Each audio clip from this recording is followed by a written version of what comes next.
Welcome back to Week 5 of the North American LCS Spring Split. I am David Freak-Turley. With me for our final two matches of the man, I have now forgiven Aiden Zyrene Moon. Thank you. You're welcome. Got you covered, man. You're my homie. We're going to keep rolling, though, for our next game. It is Team 8 versus Team Coast. And for Coast right now, they're going to be trying to bounce back after a very lopsided 20-minute surrender under TSM. Yeah, Team Coast are currently in a 7-game slump. And as we mentioned at the top of the show, no team wants to be caught in 10th place when the music stops, because this year, the team in last faces auto-relegation. You don't even get to fight for your spot. To climb in the standings, Team Coast, they really have to bring down the teams that are near them, and the next team closest to them happens to be Team 8. So this becomes a must-win situation for them.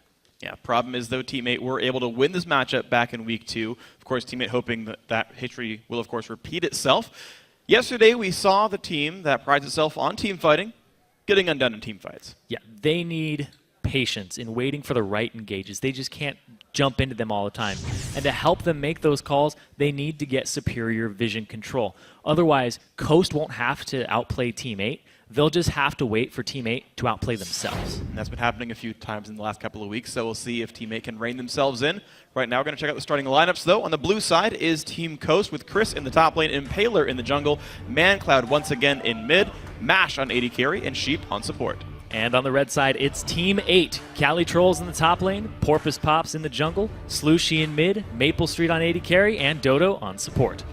So as we get ourselves into champions like in the next couple of seconds here, the question really is, how quickly can Coast reinvent themselves? Because they clearly had... It was weird because they actually started the beginning of the split decent. Like, yeah. All their losses were almost wins, including their loss to Team 8, actually, where like one binding at the end of the game kind of shut them out. They were so close to being like 4-4 in the first couple of weeks. But Coast continued to slip. It got worse and worse and worse for them. They got more and more passive. And they, all right, make a change. ManCloud. But they had 10 games. And, like, you know, barely a couple of weeks to say, okay, ManCloud, learn how to play with the team, and let's fix all of our issues in time to get out of 10th. And it's going to be hard to do. Yeah, their score lines gradually at the start of the season start getting worse and worse and worse. Yeah. They had gold leads in the games that they were losing at 20 minutes, right? It was basically what Scar was saying, and can't get rid of that quote, the Coast can't outlive it either, where before they lose, they're winning. And that's what was happening. And then halfway through the halfway point, so a quarter of the season, there you go, they ended up just trying something else. Yeah. They were like, all right, we have to control the late game. And then they ended up giving up the early game. Yeah, the picks, the lane play, all those things seem to fall away from these guys. And so now they went for the chaotic style. And we talked briefly about their TSM loss. 23 minutes, very one-sided. We're like 60 minutes in, and we're like, what can TSM even take right now? Because the base is already in shambles. But Coach, they had tried to play around ManCloud. They had tried to camp for him, get him ahead of Bjergsen. In fact, the early lane was going well for ManCloud. It looked pretty good for Coast. These elements were going all right. Problem is, he takes one double Q, then gets charmed to the next all-in, and then suddenly, well, that matchup flipped entirely, and one misplay sent ManCloud plummeting down below, and then nothing ever happened again. And that's kind of the problem with 50-50 lanes, right? When you play aggressively, it's going to work sometimes, it's going to fail sometimes, and that was the latter, but I think they keep trying. Yeah, he ended up getting that small margin of CS over Bjergsen because he was getting a lot of attention from Impaler. And that's something that comes with time, is your mid-jungle synergy is really important. And just throwing somebody in there, you can't have that immediately. They have to work on that. But that's kind of the golden nugget here. That's like the diamond in the rough, where that game was very bad for them. But if they can focus on that, if Impaler can put attention on ManCloud and get him ahead, ManCloud is a very snowbally mid laner. Yes. He can absolutely take over a game. The problem is, can they get ManCloud into that situation? So Porpoise, by the way, just real quick, he had a quick mouse issue, which is why we are still talking as opposed to talking about the game in hand right now. But they are all back into the lobby, so I think we're going to be starting it very soon, for what that's worth. And in fact, that graphic tells me that it's very likely this is going to be the case here. But Team 8, they've also had their fair share of issues where I felt like they got a really sort of fast start to the season. They dropped down TSM in the first couple of weeks, and it was like, oh my god, Team 8 really firing out here. And then it started really sliding. They've got 3 losses in a row now. Yeah, Team 8 was at a point where even Porpoise Pops was saying that their lane phase is passable, but their team fights are where they excel. Coast is pretty much the opposite. Coast had excellent laning phase and then their team fights were very poor. But now Team 8 have kind of lost their edge in team fights. They can't just go off, like you said, mechanical skill or calls. You have to have the right situation for your team fight. Yeah. Well, we'll see if these situations can be created for both these squads. Nidalee and Morgana dropped away by Team Coast. Bans no Zed for ManCloud. I think that's very smart. And no Lissandra here for Chris or ManCloud either. Ban away ManCloud's champion pool, make him a little uncomfortable, and take away his snowball champions from the mid. Would also assume to see an Aurelia ban here, unless Team 8 wants to take it, because Chris has good performances on that champion when he does have good performances. Yeah, this would be the one matchup in the LCS where Aurelia would be worth first picking over in North America, because both of these teams seem to be able to play around a top lane hyper carry. Calitrolls and Chris both good at that. Well, almost the entire lineup of Team Coast from last game just got banned by Team 8, both solo laners. The Zed and Cass go away. And now what does Chris want to play? Graves, no, is going to come in for a mash. All AD carries available, but that's the first pick. I'm really surprised. We haven't seen a lot of Kalista today. Kalista's been left open in a couple matchups. Yeah. It was left open in the C9 CLG game and wasn't picked up there. So, really surprised. But they do pick up the Graves, which is very good against Kalista. So it stops you from, it discourages you from picking up that pick. Teammate just grabbed the Aurelia, by the way, also one of the champions good against Kalista. Maybe they set up Maple Street for that pick himself, but Calitrolls wants that 1v1 potential. And thing is, Team 8 have played around the Calitroll solo carry enough that I think they're actually good at the split pushing style. I see a number of teams just not really know how to play around top lane carries anymore because they're so used to playing these team fighting styles, the objective control styles, but you can play around the split push. Your teammate set up to do that here. So Aurelia has been banned against Team 8 5 out of their 10 games, and he picked it in 2 of them. And it was against TSM where they got a victory, and against Cloud9 where they had a decent game but ended up losing. So Calitrolls had a great time when he ended up getting handed off the red buff by Porpoise Pops, and then they ganked Iris top. So this is a champion that he knows how to snowball with if they get him ahead, and they also get a high priority jungler of Porpoise Pops on that Jarvan, which he's only gotten 3 times this season because it's banned all the time. Oh, he's going to get that for himself, but more champions coming in for Coast, though. The Rek'Sai comes back in for Impaler, and an Ahri for ManCloud. Can't keep him down for long. This is a champion he's got to know how to play well. Yeah, it's another snowball assassin mid lane champion that he can take over a game with if the opponent missteps. Rek'Sai gives him a lot of early game pressure too in the jungle from Impaler, so this allows him to close distances very early and still have his knock-up and CC available for ganks. Yeah. You know what's really funny about this is Ahri is the one assassin champion that Jesses did actually play, and there are multiple times Coast had the option of playing it and didn't. So with them talking about wanting to play a more aggressive style and all that, they just didn't do it in the weeks before. Slushy, though, going to get a LeBlanc for himself to match that fight, and a Threshing for support. This is a very all-in composition here from Team 8. This is a forward momentum. They want to rush into you. I would not be surprised to see Maple Street pick up a Sivir here. Just help them all run in. Yeah, could make a whole bunch of sense. He's not playing Draven. Graves already got clicked, guys. Like, at least expect the meta to a certain extent. They need a support. Shaco's not that. It's top lane Rek'Sai and Paler on Shaco. Or Shaka. Shaka. I don't remember actually which way it is. But yeah, they need themselves most likely a top laner. Mash is not Calitrolls. Malphite would be very interesting to get picked up. Maokai does make much more sense. So actually, a pretty good defensive setup here actually for Coast. Just with the Maokai being a defensive tank, the Janna for disengage. Yeah, they have a lot of options here on Coast's team. They can disengage, they can engage, they can peel and lock down. So a very well-rounded composition here, and they don't suffer from a lack of wave clear either. All right, so Coast may be a little bit well-rounded with this whole matchup. Maokai top lane, Ahri mid.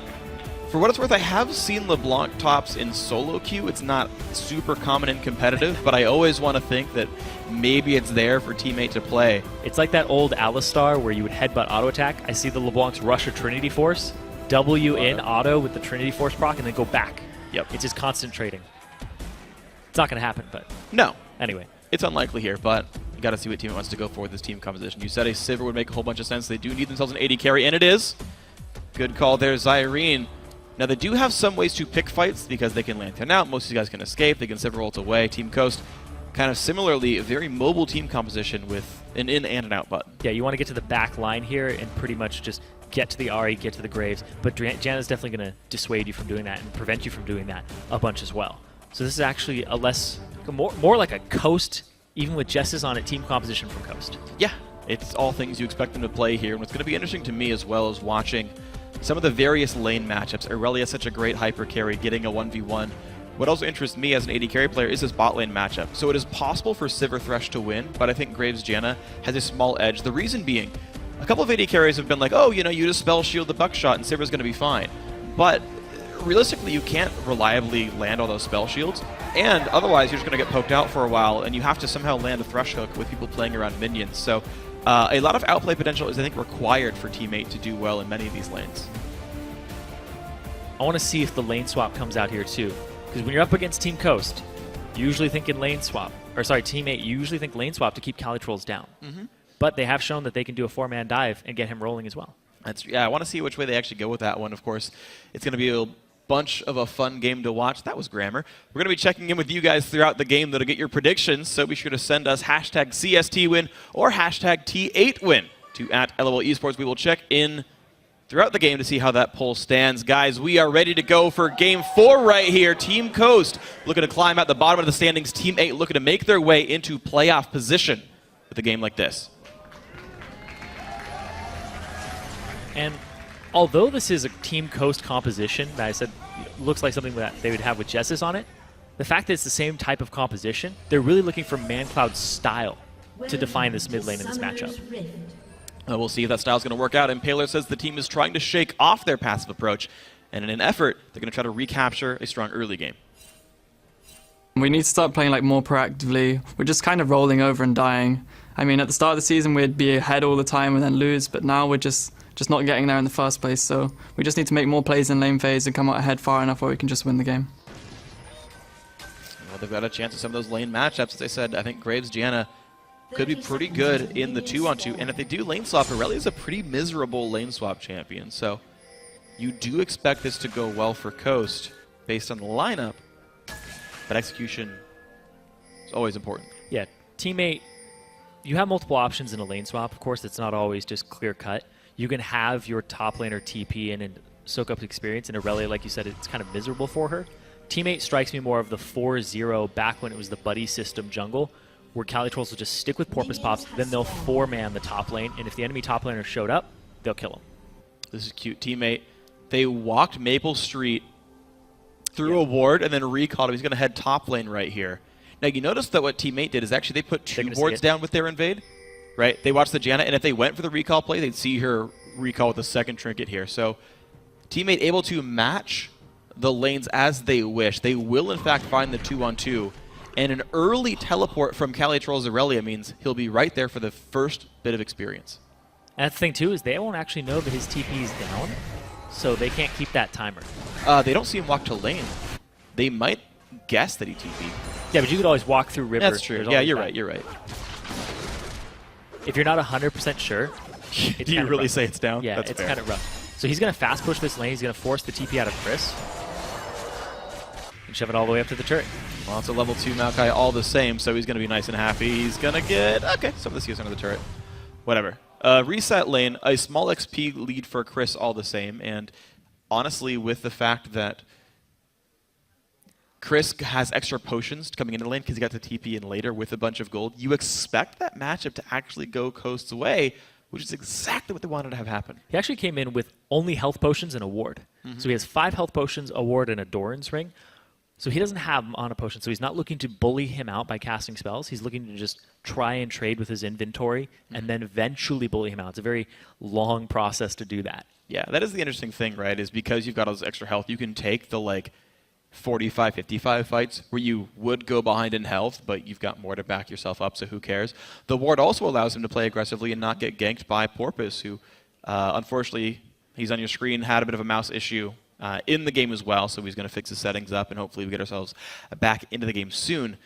But yeah, Coast, they are so focused on early game. They do have good lanes. Now, that said, Teammate found the lane matchups they wanted, right? Better ward play, nice little cheeky recall from the Sivir. Theoretically, this is what Teammate wanted. And when I'm thinking about what Impaler said just a second ago, where they don't want to roll over because that's what they've been doing recently, I want to see a lot of fight out of this Coast team. I want to see them go really hard and try to just bash heads with Teammate. That's kind of what you expect, though. Yeah. Right? Teammate just goes hard all the time. Coast's going to be looking to do the same thing. The question always has been for these teams is how intelligent are those fights? Because it's always a game of information and misinformation and making assumptions, essentially, where it's like, we think it's a 5v4, so we can take the fight even with a bit of health lost.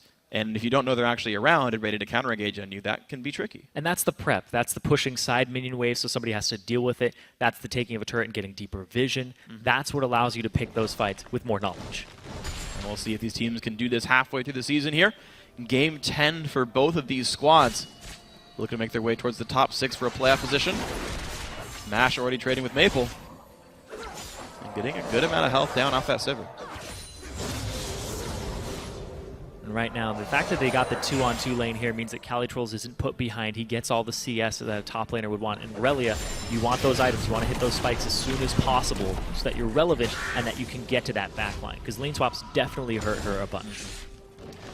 More so than most top laners. Just sit there and just scale up. It's like Mundo, I'm going to be Mundo no matter what. Maokai, I'm going to be Maokai no matter what. Yeah. Aurelia needs gold and needs those items. And I think it is a factor of having some kind of ranged farming tools. It's like, you know, Mundo can levers. Oh, and hooks like that can land as well. MASH going to take a whole bunch of damage. Nice Tornado slows down Dodo, and Spell Shield means nothing. They do get Mash's potion very early on. Impaler is in this top lane, though. They don't have this warded. Very tricky, and Dodo... He's going to wait his cooldown on his tunnel. He'll probably ward River, but nothing else. He will not see Impaler coming in. They're looking for this right now. Tunnels up in 2 seconds. Goes for the knockup onto Maple. Spell Shield means almost nothing. A lot of burst comes out. Buckshot does get shielded, but First Blood comes through to Sheep, and out goes Ghost. Doesn't even have to wait for the tunnel cooldowns just to get him out there. So Impaler making a very early, very aggressive move. Beautiful stuff right there. Porpoise just stuck in his own jungle, being sad. Impaler actually hasn't even recalled yet, so that all happened off of his first clear. Well done. Porpoise, he's just going to be able to get some vision for his team. But the fact that Impaler is able to make those moves bodes very well for Coast, because they can leave ManCloud on this island in the mid lane, and eventually, without attention... Oh, the root's going to land. He's going to force the flash. They do not choose a turret dive. Nope. Okay, with the root, they don't go for the drive and EQ. ManCloud stays alive. But without flash makes it really risky. Porpoise pops. He could flash EQ in there and close the distance, but it's a very risky move, and ManCloud's going to play a little more defensive. Porpoise pops is kind of just waiting for ManCloud to go too far up. Unfortunately, it's not going to be a freeze, so this is just going to be experience and gold visibly there. Wow, Porpoise barely sneaks by vision. Then Jarvan is just scooting up against the wall past it. He's been dieting. Hasn't been fed in a long time. I mean, jungler, no he's money. He's banned all the time. He hasn't been fed in a very long time. Oh, poor guy. It's weird, though, because you feel like the armor would shrink, too. Or wouldn't shrink, but somehow it just compresses around him, and he's going to be fine. Team Coast, First Blood looks nice. The AD carry got to back for a pickaxe, so there's a 17 attack damage lead. In the lane, Slushie again landing some nice skill shots and trying to wear down ManCloud. And he's up 8 CS right now for it. That tether range is really good. He's getting great trades, very favorable. He still has his biscuits, too. So Slushie can take some extra damage and basically just go pound for pound with ManCloud, but ManCloud doesn't have as much left in his inventory to deal with it. So Slushie could actually force ManCloud out over time. One thing that concerns me for Slushie's sake, though, is I believe he's going to be late to level 6 because his jungler leached some experience. Porpoise, when he was around there on the side lane, you're seeing that ManCloud actually wants to back maybe even for that level 6 spike, pushing that in. And with maybe a Fiendish Codex could go for a fight. He might actually stay for a little bit more and actually just shove this wave out and get himself level 6 before he backs. So ManCloud right now is itemizing for the extra health and whatnot. Does not want to get burst out here with the extra Joran's Ring. Slushie's still slowly clearing waves in front of his turret. No rush in his own recall. There's the 6 for him. And now he actually doesn't... So he's up against the Doran's Ring and an Amp Tome. Yeah. It's not a ton of extra stats, but you don't really want to be in an item deficit. There's nothing big that he couldn't buy already. Fiendish Codex, he's got plenty of money for it. Oh, that charm was nice. Nice. Good charm there from ManCloud. Slushie's very close to a needlessly large rod, though. He might save up for that and go all in on it. Because he just definitely out APs ManCloud. That's fair. If that's going to be the rush here instead of having a sustain item for your mana pool. Play around that. Does not get the Sigil proc, I believe, from the Q. That timed out for too long. So nothing doing there. We do have Impaler, though, sneaking into this top lane. He knows Flash is down on Maple Street. Dodo would have to play a little further back, but this is how Teammate got bit and lost previously, is that Dodo and Maple Street stand right next to each other when they're checking stuff. That's true. They got to be worried about that one. Dodo, he is right now playing a bit towards the back. You're seeing has no reason to trigger target on stacks, no reason to look for a trade either. So he's just going to play defensively. Oh, Blue trinket to watch for an enemy jungler. that might give them the safety because it looks like they're playing defensively. A defensive ward by Sheep that doesn't need to be used, of course. It was going in. And in comes Impaler. Spell shield is there. There's a lantern. Dodo played far enough back. Impaler didn't unburrow to pop the spell shield at all because it's not worth it. Good job by everyone involved then by Team 8. They get away from the clever gank attempt by Team Coast. The outplays just weren't quite there. Spent a lot of time there, and Porpoise Pops has basically only been able to back off of that, farm some extra camps. You can see his CS is higher, and he hasn't been taking any lane CS either. He's just been farming his jungle up. So overall, Porpoise Pops is actually getting the better of this. He's doing quite nicely. Slushie as well, going for a battle, but without many ability power items, you don't expect him to win this fight by much. Ignite used by ManCloud. He knows which one's real, but ManCloud without mana, as you mentioned, unable to follow up. If he had ulti, that was a dead Slushie. That's true. Didn't have enough mana to cast that. Now, Callie's still just bullying Chris out. I know that these guys actually go back to solo queue together. I was talking with Callie, and he doesn't have anybody on his ignore list except for Chris. Chris just trolled him one time, and he just couldn't handle it. So he does not like losing to Chris. Does not like losing lane to him, especially. Yeah. Well, so far this season, he's up against him. Yep. Likes to go very aggressive on him. Yeah, well, the Sheen first Aurelia, 2 points in stun, 3 in He-10 style. Kind of an interesting mix, not one I've seen before, but mixes sustain and the stun duration to try to bully the lane out. We'll see how that progresses, but right now that lane about equal farm-wise. So those two solo laners just trading blows equivalently. ManCloud will get his first blue of the game. Pretty secure there. And as you mentioned, Needlessly Large Rod was the pickup here for Slushie. Boots of speed as well and an extra ward. So was not punished for staying in lane for a very long time. There's a bunch of ability power because of it. Impaler once again looking towards that top lane for ganks. He just keeps camping up there, and if Slushie can outduel ManCloud, it's going to be a big problem for Coast. Well, speaking of out-dueling though, Cali Trolls, yeah. Doing good work on Chris as well. So the dual lane, it was nice for Coast to be all in out of the turret. That's Ignite. the kill for Slushie. Ult by ManCloud means nothing. They looked for more variance in the mid lane. They're getting it right now. Slushie solo killing ManCloud. And now Porpoise Pops is here to apply the pressure. They saw that Impaler was top, so they get to make these aggressive moves across the map. Absolutely great play by teammate Porpoise. What? There you go. Gets rid of it. Drops down the attack speed buff, and Turret's going to lose a whole bunch of health. Impaler shows, and teammate doesn't really have to care whatsoever. Impaler knows he can die if he tries anything. And teammate will use this lane lead to almost knock down the turret. Unwilling to tank damage, though. Question is, do they fast push it, or do they delay the laning phase even more?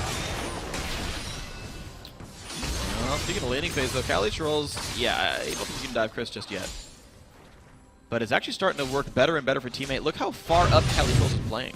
Slushie just goes in with his W. Still gets hit by the charm, but gets the damage of his Mimic Distortion off. And goes back to his original distortion. Oh, look at this, though. They're trying to converge, but Cali Trolls. He has already burned his flash, but in comes everyone else. That's the kill picked up. Porpoise spawns the ulti. The fight's not quite enough. In comes Slushie. They trade 1 for 1. Impaler will get rooted as well, which should make this a 2 for 1. And Slushie starts the game 3-0. In the middle of the tunnel. Picks him up there. Now they're going to get some damage on this bottom lane turret. They did take out that mid turret at the same time due to the minion push, and then Slushie roamed. And the pressure being alleviated off Slushie. That's the kind of plays that Coast wish their mid laner can make right here. Sheep, though, OTP. hooked in, hits the box as well, and in comes Cali Troll's teammate all around the map making plays. Sheep forced to flash away. So 2 turrets falling to teammate off of this map pressure that they've applied. Knowing where Impaler was gave them that information so that they could make these aggressive moves and then avoid where he was. Cali goes a little over aggressive, TP's top after his death, and now he ends up rotating towards the mid lane to try and deal. Oh, wow. Ooh.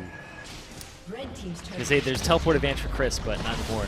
They do trade that mid lane turret for all of that aggression. Hold on, Calitro's so happy to play aggressively even more. ManCloud ulti is up, as is the flash. Impaler gets the knock on Calitro's. In comes the re-engage. There's the kill picked up. Over aggression again. Yep, over aggressive plays is what's going to bite Teammate and bite Calitrolls in particular. And if he starts getting behind like this, it's really on Slushie to carry the game. We've seen him carry with Orianna. We've seen him carry with Lissandra before. Now we're going to have to see if he can carry on this LeBlanc and not get hit out by Charms later on. Well, a good way to do that is a 12-minute Rabadon's Death Cap. Yes, that is definitely the way to do it. So, ability power here. Mana regen, check. He got a blue buff. Teammate staying alive to capitalize. That's the question here, and they need to be able to play around Slushie. Yeah. When's the last time you saw that happen for LeBlanc? That what I've seen before. You have to be at that item breakpoint very early on before the minions start scaling up. Leather with a nice play there. He had already controlled the Scuttler, so they know there's likely no vision here. Sheep even participates over the wall with a nice shield, and Impaler should get a nice, safe Dragon solo as Maple Street pushes top. Now this is almost a turret death for the Dragon attempt, but really not too bad. Even gets out through his own tunnel. So Coast are doing a good job of trying to get what they can for the pressure that Teammate is exerting all over the map, because you can't be everywhere at once. And you can't cover everything at once either. So Slushie, since those mid turrets are gone, he's free to roam. You can see the map coverage, the ward coverage right now from Teammate. It's actually really good. They have pink wards lining the map, lining defensive places. They should slowly move those lines up, because Coast have been denied wards in their jungle. Having Calitrolls, though, doesn't want to get denied his own turret, though, and it's going to be quite a bit knocked back in by Sheep. The YOLO Janna, but that's going to be an ignite, and down he goes. Sheep gets the kill with fire. The bot lane turret now under fire. 3 people strong in this bot lane. The wraparound from Sheep was gorgeous. Absolutely. That was crazy. Just the Janna positioning herself for that knockback. Absolutely love it. The unfortunate thing for Coast, though, is that Sheep is the one getting all the kills. Yeah. He's got 2 of the 4. I mean, he deserves it. That's true, though. Coming up from behind, Calitrolls looked like he wanted to chase it out. He does have a good play here with the Q to Sheep, avoiding the collateral damage, but the Ignite and the Zephyr, fade away Zephyr there, gives him the bird.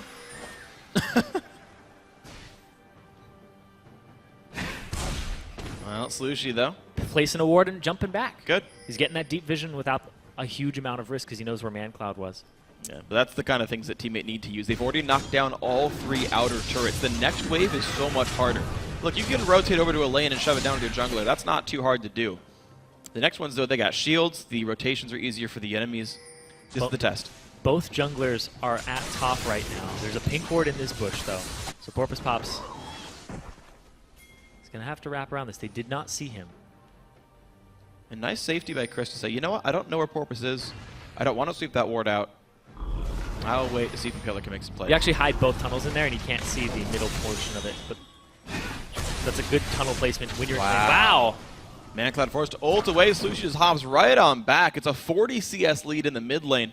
Deathcap and now half of Berlinomicon as well, but Teammate coming to rejoin this top lane push. They try to set a 3-man versus 3-man. The hook's going to land on a Chris, and in comes the fight. Porpoise going to ult 2 members in. No ult for Sheep means this could be a very easy fight. In comes the dive. There's Impaler dropping down. Sheep's got nowhere to go either. That's a second kill for the jungler. 2-0-2 for Porpoise, and now Chris gets spotted. By the way, Slushie is fed if you didn't know. Krugs? Oh my god, yes. The most stylish kill I've seen in the NALCS goes to Slushie. Even their jungle's on their side. That was beautiful. The top lane play there, Dodo landing that hook was very crucial. Chris had his flash, decides to take it, and then Impaler actually can't get away. The Cataclysm locks him up from getting that extra inch to his tunnel. It was so close. If her claws were just a little longer on Rek'Sai, she could reach it. Unfortunately, she filed her nails down last weekend and just couldn't quite claw into the edge of it. So 2-kill lead for Teammate. They're still up 2 turrets as well. These guys hold a pretty sizable lead for 16 minutes into the game. It's a 4-0 Slushie. The gold's going to seemingly the right places. Farm seems fine across the board as well. I can't really find any major missteps so far. That might be an Achilles heel for Teammate.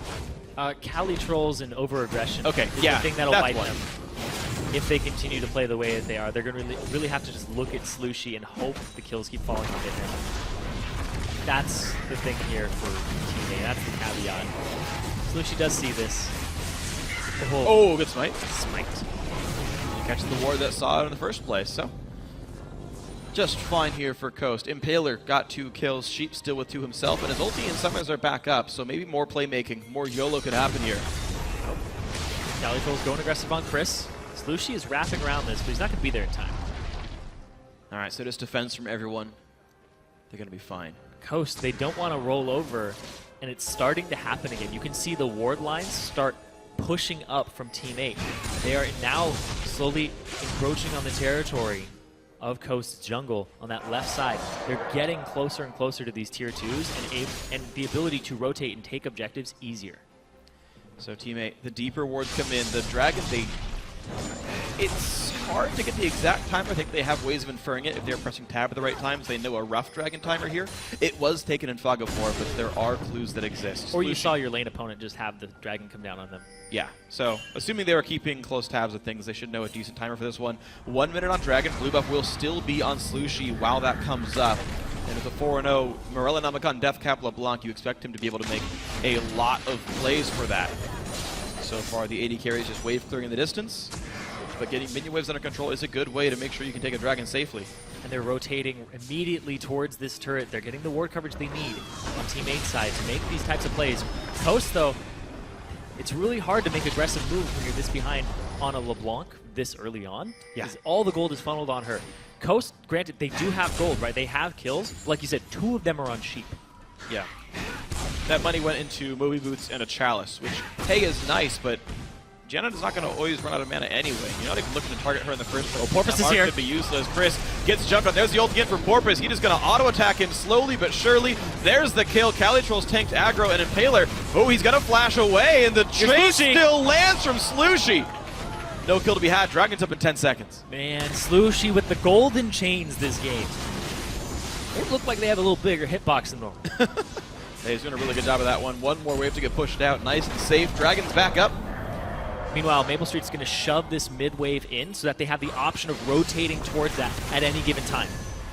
Oh, didn't see it. Wait. Oh, nope. Nothing now. Rek'Sai comes by. Taylor takes some damage for his troubles, but Welcome to the jungle. Boomerang Blade. Yeah.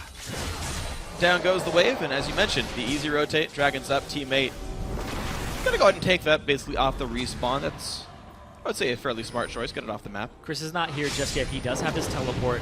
They have to clear this mid-wave out. It's going to reach the turret, so they're just going to let it clash against that. Dodo checks the brush. Maybe a bit too far looking for wards here, but they expect the team can back them up. Impaler might look Watch for the play. TP. Burrows in. Does not land the smite. In comes the battle, though. Chris in the front lines. Impaler, 1 hit from dead, and Calitroll is going to make sure that one happens. 2 kills picked up. A trade on a Dodo, but make that 3 for 1 in this fight. Chris now the 4th one to drop, and Team 8 crushed that battle. They were just handed a terrible team fight by Coast. The teleport still went in, and Impaler still went into the pit. They're not rolling over, but they're handing them more. Not the kind of fight you want to take here. So Team 8 now, what can they get off this one? Actually, they might just blow up MASH. But speaking of blowing up, Sheep. Boom, he's gone. And we have to run that in super slow motion because the hook doesn't even get time to land. That is all Slushie right there. Then they complete the TP. Chris goes in, and Impaler too. Impaler's already wiped off the face of the rift.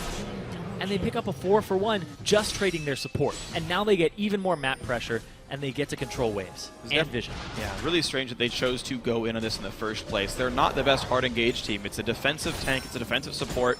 Look, you can poke him with Ari and Graves, but that's kind of it. That's your engage potential. And Coast limping in definitely gave away more than they needed to.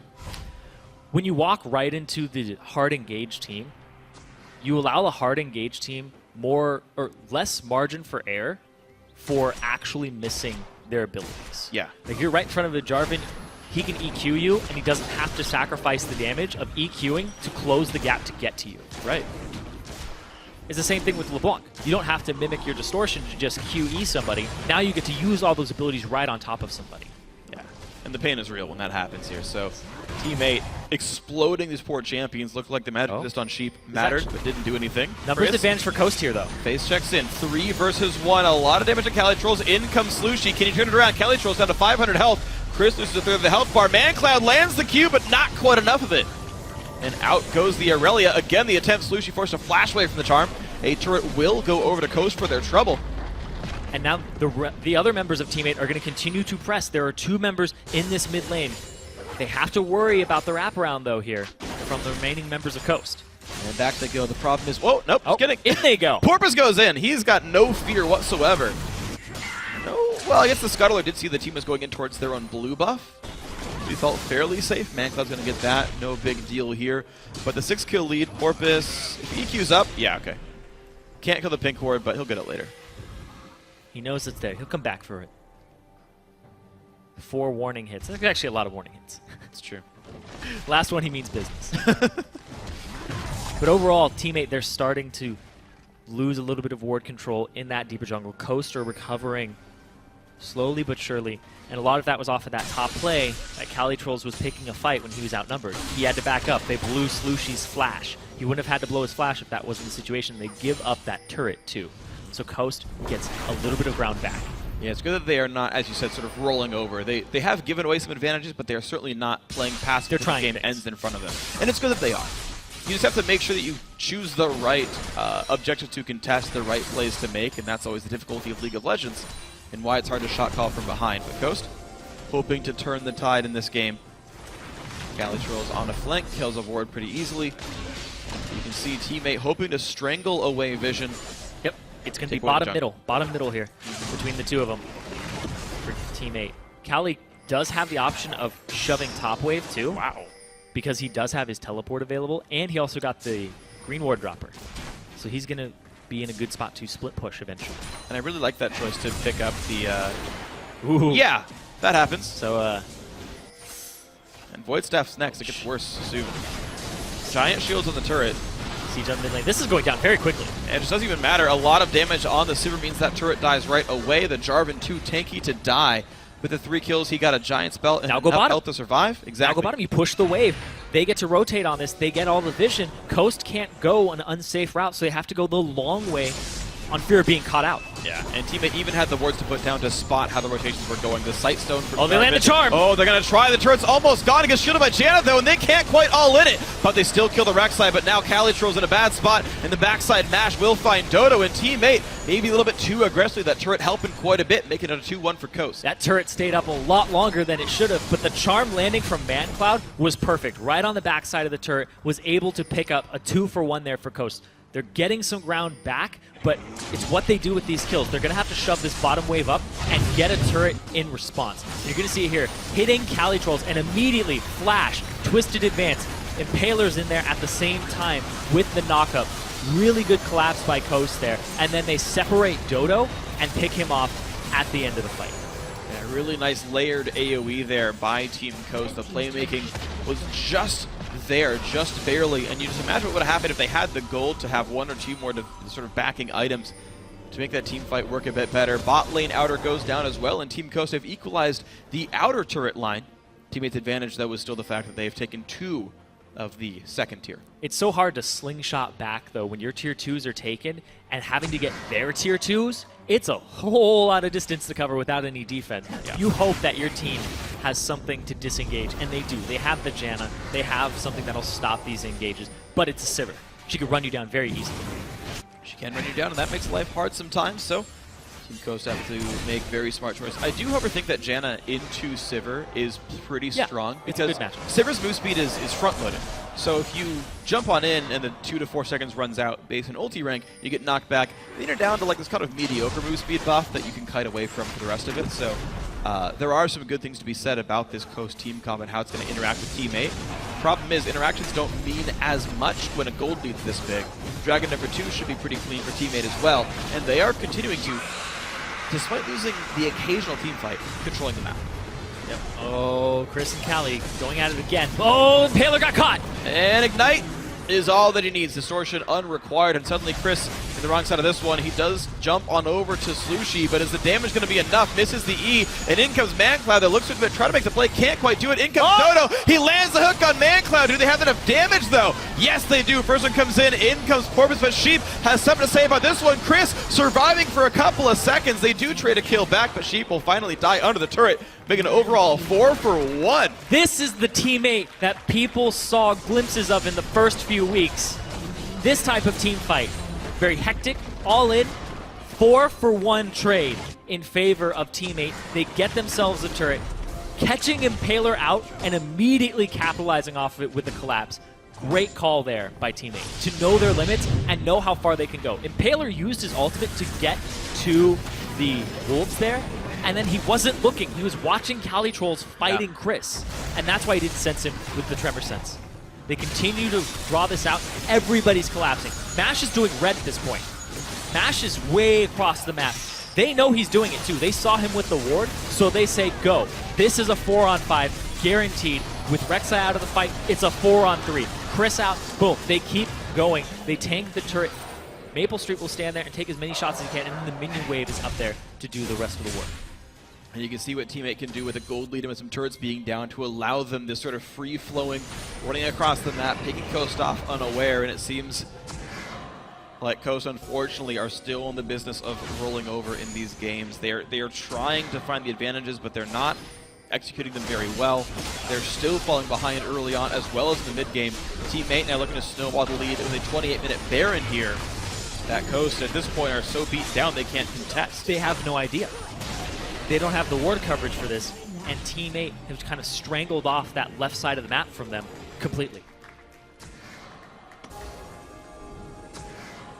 So Teammate maybe on the up and up here. Of course, Dignitas, someone they are fighting in the standings with, did just win a few minutes ago, meaning that Teammate still have a lot of work to move on up in the standings. Good for them that they can drop down teams like Coast, who are below them, but unfortunately for these boys in blue, they have not managed to find a winning formula in 5 weeks now.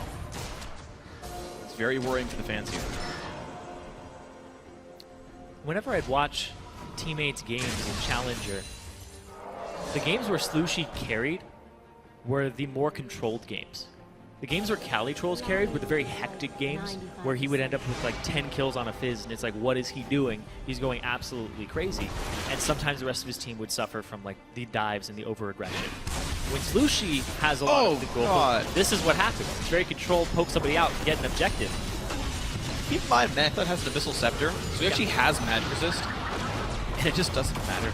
Void Staff has something to say about that. It does. Be worse without it. I know, definitely. Oh, I'm not going to argue that point. Yeah.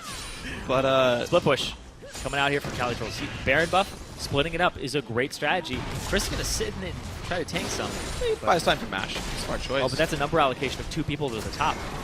They get to shove this mid with Maple Street being in a safe range. Ooh, nice play there. Baits out the charm. They try to push down this middle turret, and they get a little bit of work done, but Maple has to be afraid. Being Sivir that short range makes him a bit scared. ManCloud gets the McHales in time to live. That's ManCloud back to the fountain again. He's basically walked up, thrown an orb and a charm in a hope that it hits, and then he's back to the fountain. Home guard, a good investment by ManCloud. He spent a lot of time there, but look at this! Good rotation. They take down the inhibitor turret, but Cali was forced to run away right off the bat, but they've already killed Jan, and now Chris stuck in a counter, trying to run away. Nope, he's going to die as well. Double kill for Slushy, and already Teammate have control over the inhibitor. The gold just too much for them to lose any of these fights. There's just no damage coming across. ManCloud also forced back, and now the switch to the middle inhibitor turret as well should be pretty swift. They have 1 minion here. It's going to take it, and that's going to be enough to lower the stats. They end up getting to this inhibitor. 2 now down from Coast. Their base just immediately just gets cracked open and peeled apart. So Teammate, they've got the pick of the litter now. All right, great. Baron buff's still there. We can heal up, get back across the map. Some of their deep wards still there. Double inhibs dead mean they own absolute map control for 4 minutes, like 4 minutes straight right now. The Dragon's up in a minute. They just wail on this turret, and they end up taking up the turret before they continue the fight, which was the mistake that they had in the bottom lane fight, is they didn't kill the turret in time, and it assisted a ton of damage in that tier 2. So now they get to clean this fight up. They get to force their gold lead and their gold advantage, which just grew from 4K to 12 in the span of 7 minutes.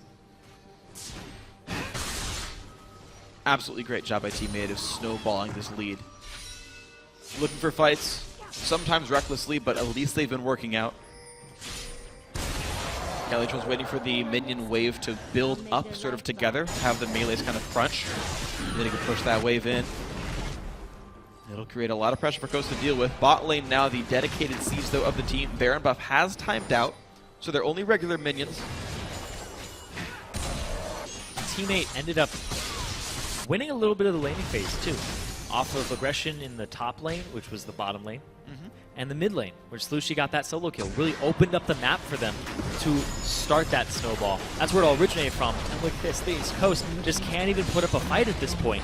If this third inhibitor goes down, it's going to be very different from the TSM game where they had to defend 3. It's very strange they were not willing to try defending the turret, but the inhibitor itself, they are. Calitrolls lands a bit of a stun into Chris. The knockup comes through from Porpoise as well, and in comes the fight. Sheep separates them, and maybe they can pick up a kill, but the damage coming across trade zone to 1-for-1. Chris does limp away. No hook will land, but it does mean the 3 inhibs are down. Slushy tries to make the outplay, cannot quite kill Manclep, but there are minions in the base. Nexus turrets number 1 and 2 go down, but Coaster not done with this one. In the go for Dodo, forced to box and run. Gigantic minion waves. Calitrolls looking for the play as well. They will trade another kill back on in. 2 offensive items on Aurelia, and there are still super minions inside the base. ManCloud just barely limps away, but it's going to be enough for the game. Team 8 pick up their 4th win of the split.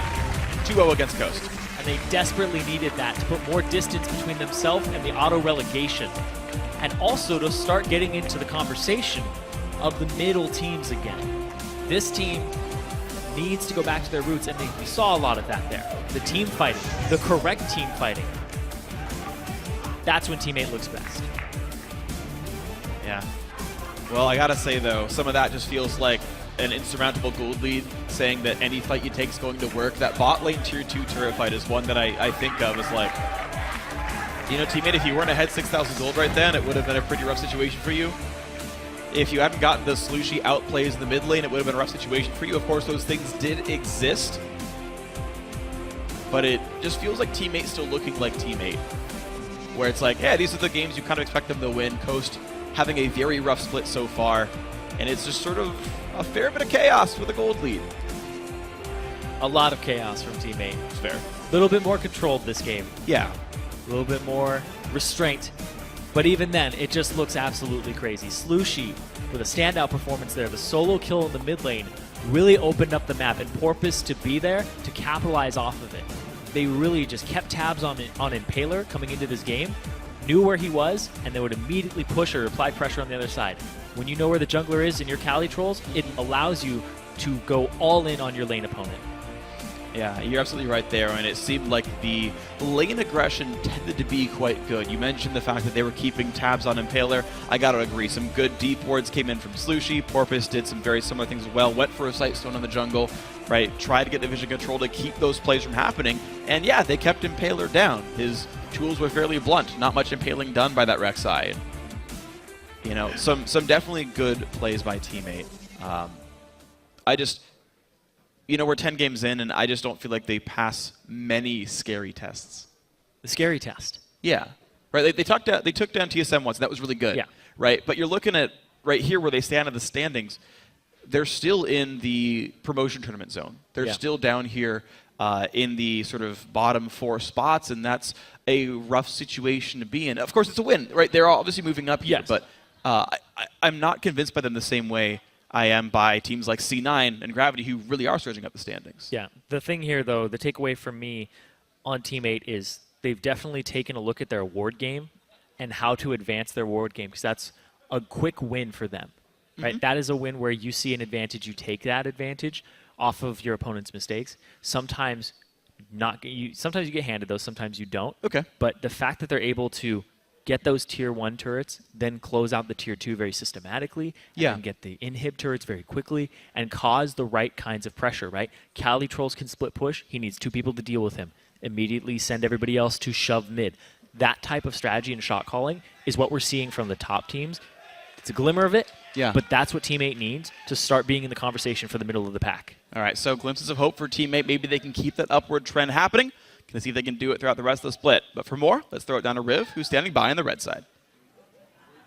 Thank you very much, gentlemen. Great cast. I am joined by Slushy. Now, my first question is just going to be, what was going through your mind with your swagger play? You just knew Krugs was obviously going to take out the top laner. What was going through your mind? People want to know. In scrims, I actually do this a lot, where if I know I get the kill, then I'll just let him die to it. How often do you have this opportunity? Every once in a while. It doesn't come too often, but if it's there, then I'm gonna let it happen. All right. Well, we know Team 8 for being very centric around Calitrolls, trying to get the team going and follow him. When you go 5-0 and you have great games like this on Assassins, does that change the style of what you guys are going to do in game, or do you kind of keep going with the same pace? Me winning middle, it actually opens up a lot because we can take the turret early, and it lets us walk everywhere around. And I had more pressure than ManCloud did, just because that I got that kill and it got me ahead. And playing a champion like LeBlanc, when it does get ahead, it's actually very devastating for other teams. All right, Slushy, we've heard a lot of the new teams coming into the split saying, you know, we're a team that's going to focus on summer. We're going to see what we can do and get our bearings here. You guys still feel that you can be strong here in the spring split coming in the second half? Yeah, we're working hard and it's improving for us, and we're definitely getting better. All right, well, best of luck to you guys as it comes back around for the second half. We're going to throw it down to the analyst desk now to break down the rest of that game. Thank you, Riv. And kind of the big story for that game has to be looking at the early game for Team 8, because so often we criticize them for their weak early game, and we say if only they could, right? If only they could get their lane phase down, get that early lead, right? Yeah, we're looking at their team play, but there's something that comes before that, right? Which is the lane phase, and they did it this game.